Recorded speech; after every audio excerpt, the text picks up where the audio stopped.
So Upendra ಅವರು first ಕಟ್ಟಿದಂತಹ ಪಕ್ಷ ಅಂದ್ರೆ ಕೆಪಿಜೆಪಿ ಪಕ್ಷ. MLA ಟಿಕೆಟ್ನ ದುಡ್ಡು ಕೊಟ್ಬಿಟ್ಟು ಮಾರಿಸ್ಕೋತಾ ಇದ್ರು. 18 ಸೆಪ್ಟೆಂಬರ್ 2018ರಲ್ಲಿ ಮತ್ತೆ ಹೊಸ ಪಕ್ಷ ಕಟ್ತಾರೆ, UPPI ಅಂತ. ಭಾರತ ದೇಶದಲ್ಲಿ ಎರಡು ತುಂಬಾ ಪ್ರಭಾವಿತ ಪಕ್ಷಗಳಿದಾವೆ. ಅದರಲ್ಲಿ ಒಂದು ಕಾಂಗ್ರೆಸ್, ಒಂದು ಬಿಜೆಪಿ. ಇಬ್ಬರಿಗೂ ಕೂಡ ಅವಕಾಶ ಕೊಟ್ಟು ನೋಡಿದ್ದಾರೆ ನಮ್ಮ ಜನ. ಬಟ್ ಅವರಿಂದ ಯಾವುದೇ ಕೆಲಸ ನಡೀತಿಲ್ಲ, ಯಾವುದೇ ಅಭಿವೃದ್ಧಿ ನಡೀತಾ ಇಲ್ಲ ಅಂತ ಉಪಿ ಸರ್ ಲಾಸ್ಟ್ ಒಂದು ಟ್ವೀಟ್ ಮಾಡಿದ್ದಾರೆ. 1 ಲಕ್ಷ ವೋಟ್ ಬಂದಿದೆ UPPIಗೆ ಅಂತ. ಸೊ 1 ಲಕ್ಷ ವೋಟು ನಮ್ ಬಾಸ್, ಇವರು ಉಪೇಂದ್ರ ಅವ್ರು ನಮ್ ಬಾಸ್ ಅಂತ ಹಾಕಿರೋ ಚಾನ್ಸಸ್ಸು ಇದೆ ಅಂತ ನನ್ನ ಒಂದು ಅನಿಸಿಕೆ. ಇಲ್ಲ ಅಂದ್ರೆ ಏನೋ ಹೊಸ ಪಕ್ಷ ಬಂದಿದೆ, ಇವ್ರಿಗೊಂದು ಸ್ವಲ್ಪ ಚಾನ್ಸ್ ಕೊಟ್ಟು ನೋಡೋಣ ಅಂತಾನು ಕೆಲವ್ರು ಹಾಕಿರಬಹುದು. 6 ತಿಂಗಳಿಗೆ ಒಂದ್ಸಲ ಸರ್ವೆ ಮಾಡ್ತಾರೆ, ಸೀಕ್ರೆಟ್ ಆಗಿ ಸರ್ವೆ ಮಾಡ್ತಾರೆ. ಹೆಂಗೆ ನಿಮ್ಮ MLA ಚೆನ್ನಾಗಿ ಕೆಲಸ ಮಾಡ್ತಿದಾರೋ ಇಲ್ವೋ ಅಂತಂದು. ಸೊ ಇಲ್ಲ, ತುಂಬಾ ನೆಗೆಟಿವ್ ಬರ್ತಾ ಇತ್ತು ಅಂತ ಅಂದ್ರೆ ಮುಲಾಜಿಲ್ದಂಗೆ MLA ಸೀಟಿಂದ ಕೆಳಗಡೆ ಇಳಿಸ್ತಾರೆ. ಸೊ ಇದು ಆಕ್ಚುಲಿ ಪ್ರಜಾಕೀಯ ಅಂದ್ರೆ ಇದು ಆಕ್ಚುಲಿ. ಸೊ ಇವಾಗ ನೀವು ಡಿಸೈಡ್ ಮಾಡಿ, ರಾಜಕೀಯನ ಪ್ರಜಾಕೀಯನ.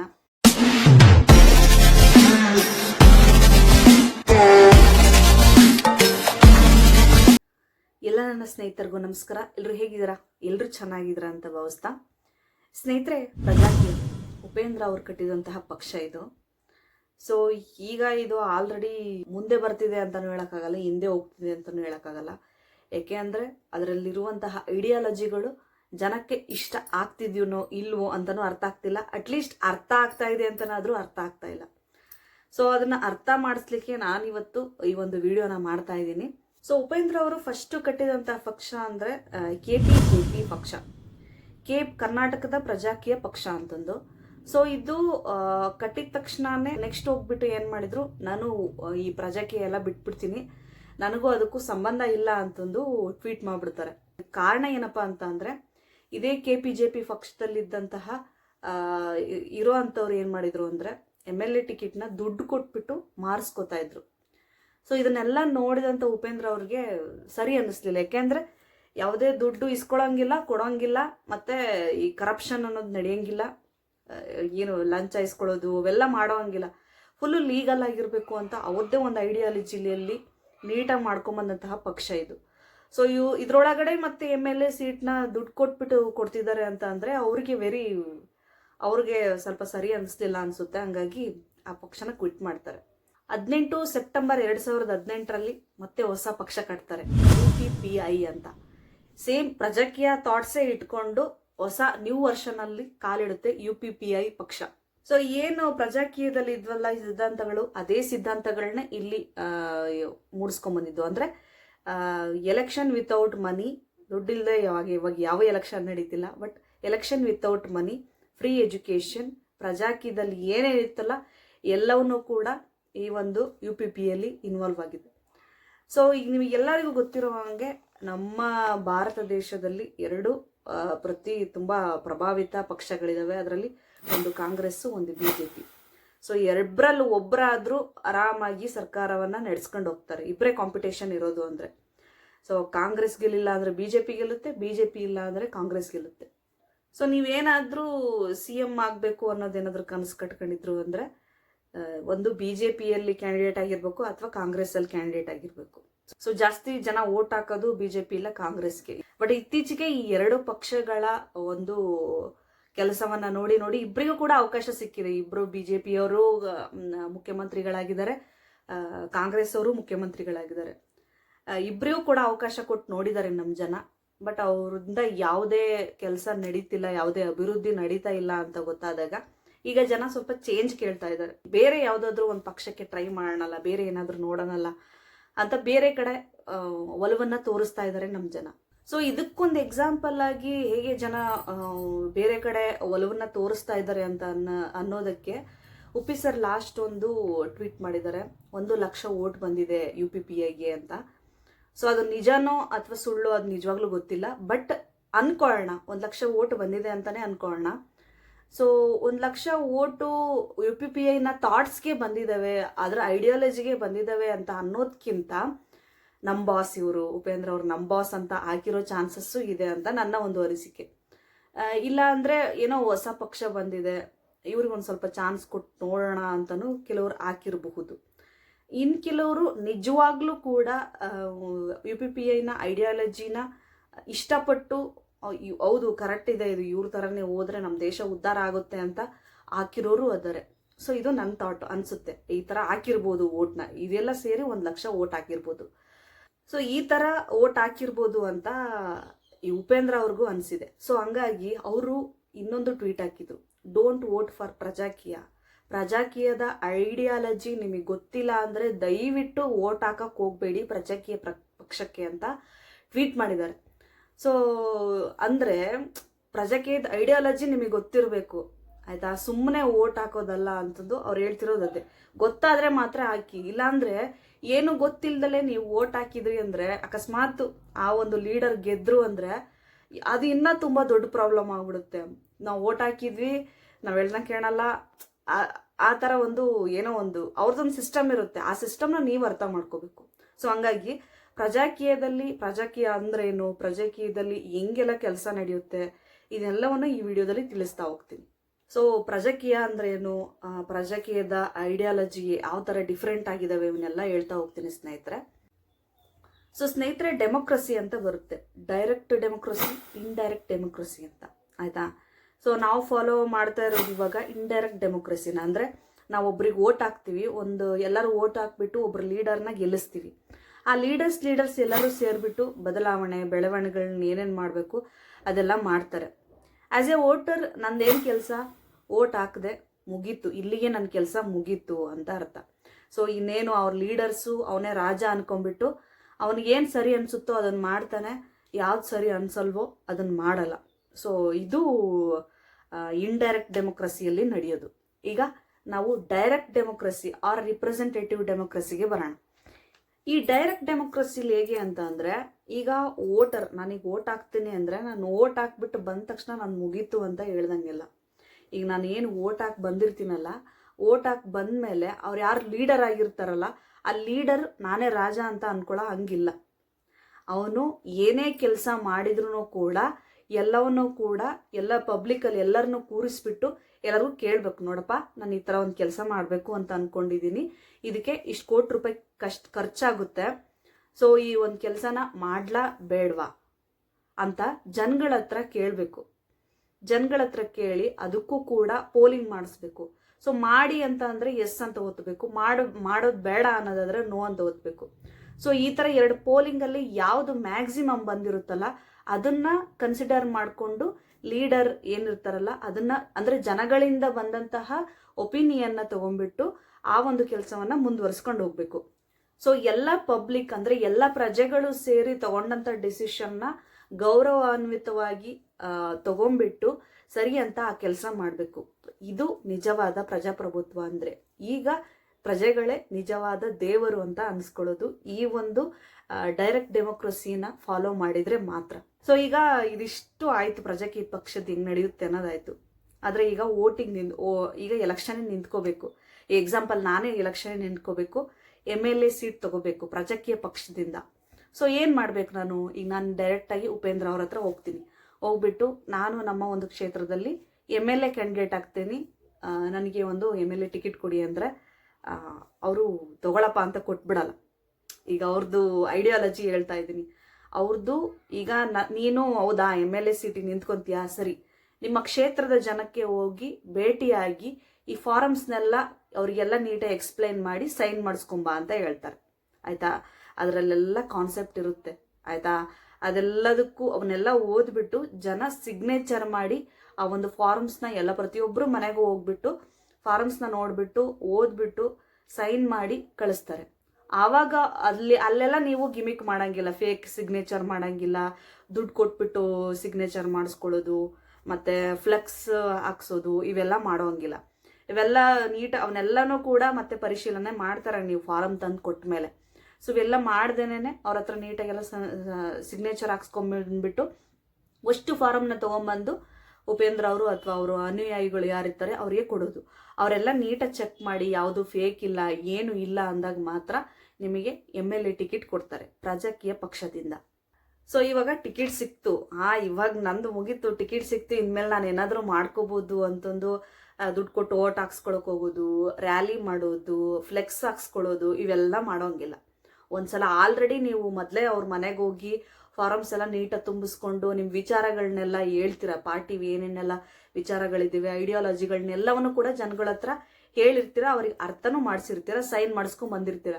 ಮತ್ತೆ ಫ್ಲೆಕ್ಸ್ ಹಾಕ್ಸೋದು, ದುಡ್ಡು ಕೊಟ್ಟು ಓಟ್ ಹಾಕ್ಸೋದು, ಆಮೇಲೆ ರ್ಯಾಲಿ ಮಾಡ್ಕೊಂಡು ಪ್ರಚಾರ ಮಾಡೋದು ಇವೇನು ಮಾಡಂಗಿಲ್ಲ. ಮುಗೀತು, ಇಷ್ಟೇ.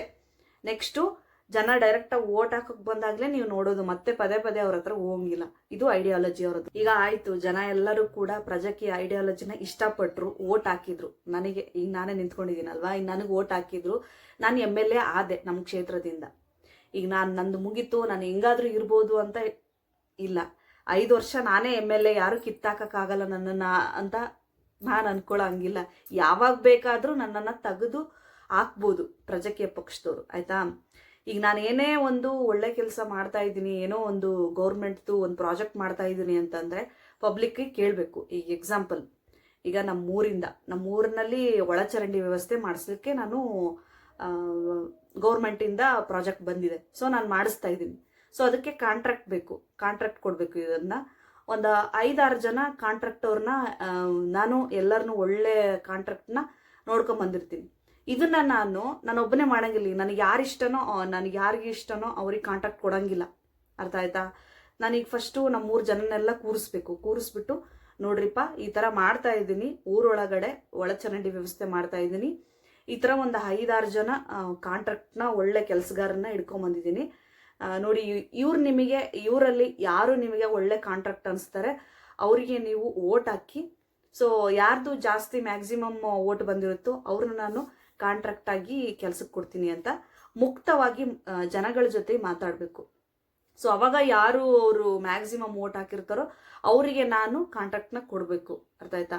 ಅಕಸ್ಮಾತ್ ನಾನು ಇವ್ರದ್ದೇನು ಕೇಳೋದು, ನನ್ನ ಪಾಡಿ ನಾನು ಮಾಡ್ಕೊಂಡು ಹೋಗೋಣ ಅಂತ ಅಂದರೆ ಅಲ್ಲಿಗೆ ನನ್ನನ್ನು ಕಿತ್ತು ಪ್ರಜಾಕೀಯ MLA ಸೀಟಿಂದ ಕೆಳಗಿಳಿಸೋ ಅಂತ ಒಂದು ಸಾಮರ್ಥ್ಯ ಜನಕ್ಕಿರುತ್ತೆ, ಅಥವಾ ಪ್ರಜಾಕೀಯ ಪಕ್ಷಕ್ಕೂ ಕೂಡ ಇರುತ್ತೆ. ಎರಡರಲ್ಲೂ ಕೂಡ ಒಂದೇ ಥಾಟ್ಸು, ಒಂದೇ ಐಡಿಯಾಲಜಿ ಇರೋದ್ರಿಂದ ಜನಕ್ಕೆ ನೀವು ವಿಶ್ವಾಸ ಕೊಟ್ಟಿರ್ತೀರ, ನಾವು ಮಾಡ್ತೀನಿ ಅಂತಂದು. ಸೊ ಇವರಿಗೆ ಸೈನ್ ಮಾಡಿ ಕೂಡ ಬಂದಿರ್ತೀರ, ಪ್ರತಿಯೊಂದು ಕಂಡೀಷನ್ನು ಕೂಡ ಸೈನ್ ಮಾಡಿ ಬಂದಿರ್ತೀರ. ಸೊ ನಿಮ್ಮದೇ ವೇಲ್ ಹೋಗ್ತೀರಾ ಅಂತ ಅಂದರೆ ಸೊ ಅಲ್ಲಿ ನೀವು 5 ವರ್ಷ ಇರೋಕ್ಕಾಗಲ್ಲ, ಒಂದು 3-4 ತಿಂಗಳಿಗೆ MLA ಸೀಟಿಂದ ಕೆಳಗಿಳಿಸ್ಬಿಡ್ತಾರೆ. ಸೊ ಇದ್ರ ಜೊತೆ ಇನ್ನೊಂದಿದೆ, 6 ತಿಂಗಳು ಒಳಗಡೆನೆ ಪ್ರಜಾಕೀಯ ಪಕ್ಷದವ್ರು ಇದೆಯಲ್ಲ ಅವರೆಲ್ಲ ಬಂದ್ಬಿಟ್ಟು ಊರಿಗೆ ಹೋಗ್ಬಿಟ್ಟು 6 ತಿಂಗಳಿಗೆ ಒಂದ್ಸಲ ಸರ್ವೆ ಮಾಡ್ತಾರೆ, ಸೀಕ್ರೆಟಾಗಿ ಸರ್ವೆ ಮಾಡ್ತಾರೆ. ಸೊ ಹೆಂಗೆ ನಿಮ್ಮ MLA ಚೆನ್ನಾಗಿ ಕೆಲಸ ಮಾಡ್ತಿದ್ದಾರೋ ಇಲ್ವೋ ಅಂತಂದು. ಸೊ ಇಲ್ಲ, ತುಂಬ ನೆಗೆಟಿವ್ ಬರ್ತಾ ಇತ್ತು ಅಂತಂದರೆ ಮುಲಾಜಿಲ್ದಂಗೆ MLA ಸೀಟಿಂದ ಕೆಳಗಡೆ ಇಳಿಸ್ತಾರೆ. ಸೊ ಇದು ಆ್ಯಕ್ಚುಲಿ ಪ್ರಜಾಕೀಯ ಅಂದರೆ ಇದು ಆ್ಯಕ್ಚುಲಿ ಅಂದರೆ ಪ್ರಜಾಕೀಯ ಅಂದ್ರೆ ಈ ಥರ ಒಂದು ಗೌರ್ಮೆಂಟ್ ಪಾಲಿಟಿಕ್ಸಲ್ಲಿ ಪಬ್ಲಿಕ್ಕು ಕೂಡ ಇನ್ವಾಲ್ವ್ ಆಗಿರಬೇಕು. ಅಂದರೆ ನೀಟಾಗಿ ಟ್ರಾನ್ಸ್ಪರೆಂಟ್ ಆಗಿ ಕಾಣಬೇಕು, ಯಾರು ಏನೇನು ಮಾಡ್ತಿದ್ದಾರೆ, ಯಾರು ಏನು ತಪ್ಪು ಮಾಡ್ತಿದ್ದಾರೆ, ಏನು ಕರೆಕ್ಟಾಗಿ ಮಾಡ್ತಿದ್ದಾರೆ, ಜನಗಳ ಪಬ್ಲಿಕ್ ಮಾತು ಕೇಳ್ತಿದ್ದಾರೋ ಇಲ್ವೋ, ಜನನಾಯಕರು ಅನ್ಸ್ಕೊಂಡವರು, ಜಸ್ಟ್ ಅವ್ರ ಲೀಡರ್ ಅಷ್ಟೇ, ರಾಜರಲ್ಲ, ಆಯಿತಾ. ಸೊ ನೀವು ಅವ್ರನ್ನ ರಾಜರ ಥರನೇ ಇವಾಗ ಟ್ರೀಟ್ ಮಾಡ್ತಿರೋದು. ಸೊ ರಾಜರ ಥರ ಟ್ರೀಟ್ ಮಾಡೋದು ಬಿಟ್ರಿ ಅಂದರೆ ಅವ್ರು ಲೀಡರ್ ಆಗಿರ್ತಾರೆ, ಜಸ್ಟ್ ನಾವು ಹೇಳಿದ ಕೆಲಸ ಮಾಡೋರಷ್ಟೇ. ಅದನ್ನ ತಲೆಯಲ್ಲಿ ಇಟ್ಕೊಂಡು ನೀವು ಓಟ್ ಹಾಕಬೇಕು.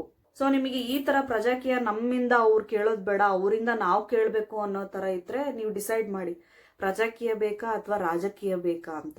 ನಮ್ಮ ಕಷ್ಟಗಳನ್ನ ಕೇಳೋ, ನಮ್ಮ ಭವಿಷ್ಯಕ್ಕಾಗಿ, ನಮ್ಮ ಮಕ್ಕಳ ಭವಿಷ್ಯಕ್ಕಾಗಿ ಒಳ್ಳೆ ಎಜುಕೇಷನ್, ಉಚಿತ ಶಿಕ್ಷಣ, ಉಚಿತ ಆರೋಗ್ಯ, ಇವೆಲ್ಲ ನಮ್ಮ ಮೂಲಭೂತ ಹಕ್ಕುಗಳು. ಇವನ್ನ ನಾವು ಪಡ್ಕೋಬೇಕು ಅಂತ ಅಂದರೆ ನಮ್ಮ ಒಂದು ಪೀಳಿಗೆಗೆ ನಾವು ಒಳ್ಳೆಯ ಒಂದು ಮೇನ್ ಬೇಸ್ಮೆಂಟ್, ತುಂಬ ಏನೋ ದೊಡ್ಡ ಶ್ರೀಮಂತರ ಹಂಗಾಗಬೇಕು ಅಂತಲ್ಲ, ಒಳ್ಳೆಯ ಆರೋಗ್ಯ, ಒಳ್ಳೆಯ ಶಿಕ್ಷಣ, ಈ ಕರಪ್ಷನ್, ಈ ಭ್ರಷ್ಟಾಚಾರ ಇಲ್ಲದೆ ಇರುವಂತಹ ವಿದ್ಯೆಗೆ ಬೆಲೆ ಕೊಡುವಂಥ ಒಂದು ಸರ್ಕಾರನ ನಾವು ತರಬೇಕು. ಸೊ ವಿದ್ಯೆಗೆ ಬೆಲೆ ಕೊಡುವಂತಹ ಲೀಡರ್ಸ್ನ ನಾವು ತಗೊಂಡು ಬರಬೇಕು. ಸೊ ಈಗ ನೀವು ಡಿಸೈಡ್ ಮಾಡಿ, ಪ್ರಜಾಕೀಯನ ರಾಜಕೀಯನ. ಸೊ ಕಮೆಂಟ್ ಬಾಕ್ಸ್ ನಿಮ್ದೇನೆ. ಸೊ ಕಳೆದ ಕೆಲವು ವಿಡಿಯೋದಲ್ಲಿ ಹೇಳಿದ್ದೀನಿ ನಾನು, ಹುಟ್ಟೋ ಮಕ್ಕಳು ಡೈಪರಿಂದ ಹಿಡಿದು ಸಾಯೋ ವೃದ್ಧರ ಔಷಧ ತನಕನೂ ಕೂಡ ನಾವು ಪ್ರತಿಯೊಂದಕ್ಕೂ ಟ್ಯಾಕ್ಸ್ ಕಟ್ತಾನೇ ಹೋಗ್ತೀವಿ. ಸೊ ಈ ಟ್ಯಾಕ್ಸ್ ಎಲ್ಲ ಹೋಗೋದು ರಾಜಕೀಯಕ್ಕೆ, ಅರ್ಥ ಆಯ್ತಾ. ಸೊ ಈ ರಾಜಕೀಯದಲ್ಲಿ ಏನೇನು ನಡೆಯುತ್ತೆ ಅಂತ ನಮ್ಮ ಜನಕ್ಕೆ ಗೊತ್ತಾಗ ಮಾತ್ರ ಪ್ರಜಾಕೀಯ ಬರೋಕ್ಕೆ ಸಾಧ್ಯ. ಸೊ ಕೆಲವರು ಅನ್ಕೋತಾರೆ, ಇವಳು ಯಾಕೆ ಹಿಂಗೆ ಈ ಕಾಂಗ್ರೆಸ್ಸು BJP ಪ್ರಜಾಕೀಯ ಅಂತ ಇದು ಮಾಡ್ತಾಳೆ ಅಂತಂದು ಗೊತ್ತಾಗಬೇಕು. ನಿಮಗೆ ಗೊತ್ತಾದರೆ ಮಾತ್ರ ಪ್ರಜಾಕೀಯ ಬರೋಕ್ಕೆ ಸಾಧ್ಯ. ಮುಂದೆ ನೀವೇನು ಮಕ್ಳಿಗೆ ಕೊಡ್ತೀರ, ಲಕ್ಷ ಲಕ್ಷ ಕೊಟ್ಟು ಮಕ್ಕಳನ್ನ ಸ್ಕೂಲಿಗೆ ಸೇರಿಸ್ತಿರಲ್ಲ, ಸೊ ಏನೋ ಏನೋ ಸದ್ಯಕ್ಕೆ ದುಡಿತಿರ್ತಾರ ನಡೆಯುತ್ತೆ. ಮುಂದೆ ಅದೇ ದುಡ್ಡನ್ನೇ ಸೇವ್ ಮಾಡಿದರೆ ಮುಂದೆ ನಿಮ್ಮ ಫ್ಯೂಚರಿಗೆ ಬರುತ್ತೆ, ನಿಮ್ಮ ಮಕ್ಕಳ ಫ್ಯೂಚರ್ಗೂ ಬರುತ್ತೆ. ಸೊ ಎಜುಕೇಷನ್ಗೆ ಅಷ್ಟೊಂದು ಸುರಿದ್ರೆ ನಾವು LKG UKG 1ನೇ ಕ್ಲಾಸಿಗೆ ಇಷ್ಟರ ಲಕ್ಷ ಲಕ್ಷ ದುಡ್ಡು ಎಲ್ಲ ಶಿಕ್ಷಣಕ್ಕೆ ಕೊಟ್ಟರೆ ಒಳ್ಳೆ ಶಿಕ್ಷಣ ಸಿಗುತ್ತೆ ಅಂತಂದು ಪ್ರೈವೇಟ್ ಸ್ಕೂಲ್ನೇ ಈ ಥರ ಉದ್ಧಾರ ಮಾಡ್ಕೋತಾ ಹೋದ್ರೆ ಅಲ್ಲೇ ಟ್ಯಾಕ್ಸ್ ಒಂದು ಅರ್ಧ ಕಿತ್ಕೊಂಡು ಹೋಗ್ತಿರುತ್ತೆ. ಸೊ ಈ ಥರ ನಮ್ಮದು ದುಡ್ಡು ಹಿಂಗೆ ಹೋಗ್ತಾ ಇರುತ್ತೆ. ಅರ್ಥ ಆಯ್ತಾ? ಹಾಗಾಗಿ ನಮ್ಮ ಮೂಲಭೂತ ಹಕ್ಕುಗಳು ಒಳ್ಳೆ ಶಿಕ್ಷಣ, ಉಚಿತ ಆರೋಗ್ಯ, ಏನೋ ಕರಪ್ಷನ್ ತೆಗೆದಾಕೋದು, ಇವೆಲ್ಲವೂ ಕೂಡ ನಮ್ಮ ಬೇಸಿಕ್ಕು. ಸೊ ಇದೇ ಸಿಗ್ಲಿಲ್ಲ ಅಂದ್ರೆ ಹೆಂಗೆ? ಅದಕ್ಕೆ ರಾಜಕೀಯ ಗೊತ್ತಾಗಬೇಕು ಪ್ರತಿಯೊಬ್ಬರಿಗೂ, ಯಾರ್ಯಾರು ಹೆಂಗೆ ಎಷ್ಟೆಷ್ಟು ಹೊಡಿತಾರೆ ಅಂತಂದು, ಅವ್ರು ಯಾಕೆ ಎಲೆಕ್ಷನ್ ಟೈಮ್ನ ದುಡ್ಡು ಕೊಡ್ತಾರೆ, ಸೀರೆ ಕೊಡ್ತಾರೆ ಅಂತಂದು ಅರ್ಥ ಆಗಬೇಕು ನಿಮಗೆ. ಎಲ್ಲರೂ ದುಡ್ಡು ಹೊಡೆಯೋರೆ, ಬಟ್ ಪ್ರಜಾಕೀಯದಲ್ಲಿ ತುಂಬ ಟ್ರಾನ್ಸ್ಪರೆಂಟ್ ಇದೆ, ಮತ್ತೆ ನೇರವಾಗಿ ಇದ್ದದನ್ನ ಇದ್ದ ಹಾಗೆ ಹೇಳ್ತಾರೆ. ಬಟ್ ಇದ್ದದನ್ನ ಇದ್ದ ಹಾಗೆ ಹೇಳೇ ನಮ್ಮ ಜನಕ್ಕೆ ಇಷ್ಟ ಆಗ್ತಾ ಇಲ್ಲ ಅನ್ನೋದೇ ಒಂದು ಬೇಜಾರು. ಸೊ ಇವಾಗ ನೀವು ಡಿಸೈಡ್ ಮಾಡಿ, ರಾಜಕೀಯನ ಪ್ರಜಾಕೀಯನ. ಮೂಲೆ ಗುಂಪಾಗಿದೆ ಪ್ರಜಾಕೀಯ ಪಕ್ಷ, ನಿಮಗೆ ಗೊತ್ತಿಲ್ಲ ಅದ್ರ ಬಗ್ಗೆ ಅಂತಂದು.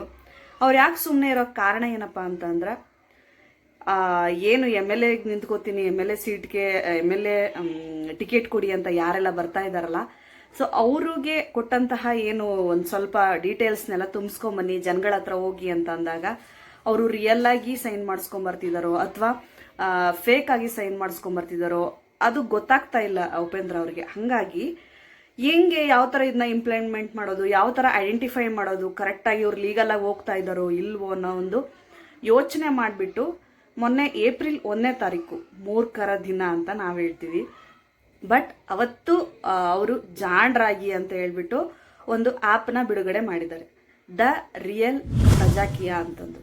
ಸೊ ಆ ಆ್ಯಪಲ್ಲಿ ಪ್ರತಿಯೊಂದು ಕೂಡ ಇನ್ ಡೀಟೇಲ್ ಆಗಿ ಲೀಗಲ್ ಆಗಿ ಎಲ್ಲವೂ ಕೂಡ ಏನು ಆನ್ಲೈನಲ್ಲೇ ಡಾಕ್ಯುಮೆಂಟು ರೆಡಿ ಆಗೋ ಥರ ಒಂದು ಆ್ಯಪ್ನ ರೆಡಿ ಮಾಡಿಬಿಟ್ಟು ಬಿಡುಗಡೆ ಮಾಡಿದ್ದಾರೆ. ಇದು ಎಲ್ಲರಿಗೂ ಕೂಡ ಈಸಿ. ಅವ್ರಿಗೆ ಸೊ ಇದು ಏನಕ್ಕೆಲ್ಲ ಉಪಯೋಗ ಆಗುತ್ತೆ ಅಂದರೆ, ಈಗ MLAಗಳಿಗೆ ಟಿಕೆಟ್ ಕೊಟ್ಟಾಗ ಅವರ ಬಗ್ಗೆ ಅವ್ರು ನಿಜವಾಗ್ಲೂ ಹೋಗಿ ಜನಗಳ ಹತ್ರ ಹೋಗಿ ಏನೆಲ್ಲವನ್ನೂ ಕೂಡ ಚೆಕ್ ಮಾಡಿಸ್ಕೊಂಡು, ನಾನೇನು ಆಗಲೇ ಎಲ್ಲ ವಿಡಿಯೋ ಮಾಡಿ ಹೇಳಿದ್ದೀನಲ್ಲ, ಆ ಎಲ್ಲವನ್ನೂ ಕೂಡ ಆನ್ಲೈನಲ್ಲಿ ಮೆನ್ಷನ್ ಆಗಿರುತ್ತೆ. ಸೊ ಹಂಗಾಗಿ ಅವ್ರಿಗೆ ಈಸಿ ಓಕೆ ಕನ್ಫರ್ಮ್ ಮಾಡ್ಕೊಳಕ್ಕೆ, ಮತ್ತು ಓಕೆ ಅವ್ರಿಗೆ ಟಿಕೆಟ್ ಕೊಡೋಕ್ಕೂ ಕೂಡ ಈಸಿ ಆಗುತ್ತೆ.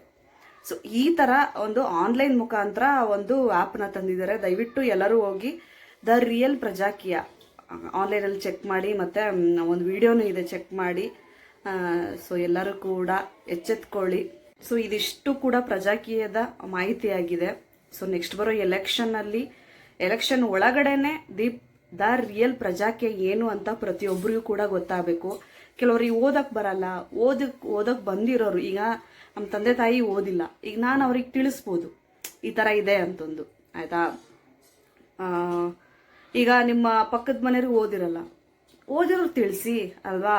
ನಿಮ್ಮ ದೇಶ ನಿಮ್ಮ ಕೈಯಲ್ಲೇ, ನಿಮ್ಮ ಹ್ಯಾಂಡ್ ಓವರಲ್ಲೇ ಇರಬೇಕು. ನೀವು ಇರೋ ಥರನೇ ನಡ್ಕೋಬೇಕು. ನಿಮಗೆ ಹೆಂಗೆ ಬೇಕೋ ಆ ಥರ ನಿಮ್ಮೂರು, ನಿಮ್ಮ ಒಂದು ಜಿಲ್ಲೆ, ನಿಮ್ಮ ಒಂದು ತಾಲೂಕು ಇರಬೇಕು ಅಂತ ಅಂದರೆ ಪ್ರಜಾಕೀಯ ಬರಲೇಬೇಕು. ಆಮೇಲೆ ಓಟ್ ಹಾಕ್ಸ್ಕೊಂಡ್ಬಿಟ್ಟು ಅವ್ರಿಗೆ ಹೆಂಗೆ ಬೇಕೋ ಹಂಗೆ ಮಾಡ್ತಾರೆ ಅಂತ ಬೈಯೋ ಒಂದು ಚಾನ್ಸಸ್ಸೇ ಕೊಡಲ್ಲ ಪ್ರಜಾಕೀಯ. ಪ್ರತಿಯೊಂದು ಕೂಡ ಟ್ರಾನ್ಸ್ಪರೆಂಟ್ ಆಗಿರುತ್ತೆ. ಸೊ ಯೋಚನೆ ಮಾಡಿ ಜಾಣ್ರಾಗಿ. ಸೊ ಇದಿಷ್ಟು ಪ್ರಜಾಕೀಯದ ಬಗ್ಗೆ ಮಾಹಿತಿಯಾಗಿತ್ತು. ಈ ಒಂದು ವಿಡಿಯೋ ಇಷ್ಟ ಆಗಿದೆ ಅನ್ಕೋತೀನಿ. ಇಷ್ಟ ಆಗಿದ್ರೆ ಲೈಕ್ ಮಾಡಿ, ಶೇರ್ ಮಾಡಿ, ಕಮೆಂಟ್ ಮಾಡಿ. ಯಾರೆಲ್ಲ ನನ್ನ ಚಾನಲ್ನ ಮೊದಲು ನೋಡ್ತಾ ಇದ್ದೀರಾ ಸಬ್ಸ್ಕ್ರೈಬ್ ಮಾಡಿಕೊಂಡು ವಿಡಿಯೋ ನೋಡಿ ಅಂತ ಹೇಳ್ತಾ ಮುಂದೆ ಒಂದು ಒಳ್ಳೆ ವಿಡಿಯೋ ಜೊತೆ ಸಿಗ್ತೀನಿ ಸ್ನೇಹಿತರೆ. ಅಲ್ಲಿವರೆಗೂ ಟೇಕ್ ಕೇರ್, ಬಾಯ್, ನಮಸ್ಕಾರ.